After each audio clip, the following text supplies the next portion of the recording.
It was a warm summer evening, and a few of us kids were hanging around with nothing to do. There were 6 of us, all around 12 or 13 years old, and we thought it would be fun to play hide and seek. It was getting dark, and the idea of playing in the twilight made it feel even more exciting. We knew we shouldn't, but we chose to play near the old abandoned house at the end of the street. The house had been empty for years. No one really knew why, but everyone avoided it. It was the kind of place that just gave off bad vibes. The windows were boarded up, the garden was overgrown, and the air around it always felt strangely heavy. Some people said it used to belong to an old couple who had disappeared, but no one talked about it much. That evening, Kevin, the oldest of our group, dared us to hide in the yard of that creepy house. It was the perfect hiding spot, because we all knew that whoever was it wouldn't want to look there. We were all a little uneasy about the idea, but no one wanted to seem like a coward. I decided to hide behind the house near the back fence where the weeds were tallest. There was an old shed that looked like it was falling apart, but I thought it would be a good spot to stay hidden. As I crouched behind the shed, I could hear the distant sound of the others laughing and moving around, trying to find their hiding places. After a few minutes, everything got quiet. Too quiet. I figured Kevin was starting to search for everyone, but something felt off. The air around me seemed colder than it had been just a moment ago, and the sounds of the crickets and frogs had stopped. I stayed as still as possible, hoping that Kevin would just give up and go back to the street. But then I heard something that made my skin crawl. It wasn't Kevin's voice. It wasn't any of my friends. I heard a low whispering sound coming from the direction of the house. It was so faint but unmistakable. Someone, or something, was whispering my name. Jason? Jason. It wasn't any of my friends. It sounded far too soft and eerie.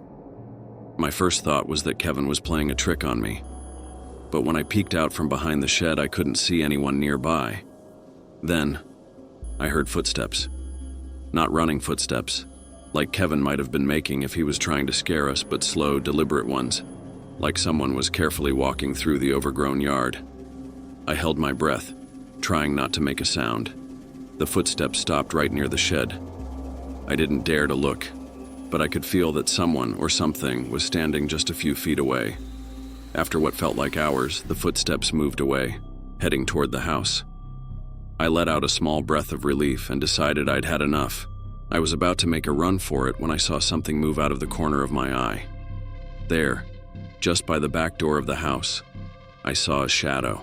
It wasn't one of my friends, and it wasn't Kevin. It was too tall, too thin, and it moved in a way that made me feel sick to my stomach.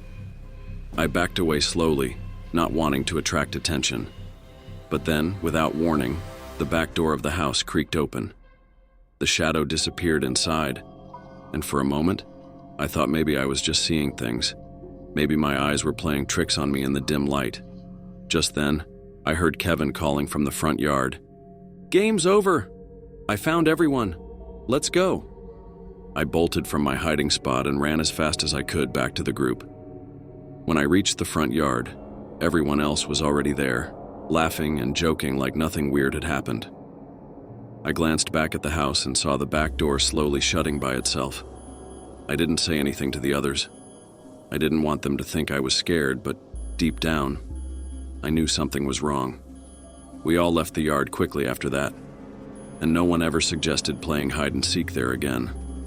Later that night, I couldn't stop thinking about that shadow and the whispers. The next day, I asked my friends if they had noticed anything strange, but they all shrugged it off. Only Kevin admitted that he thought he heard someone whispering too, but he laughed it off, saying it was probably just the wind. But I knew better. Something was in that house, and I'm never going back there. If you've had a creepy experience like this, share it in the comments below. And don't forget to like, share, and subscribe if you want more stories like this one.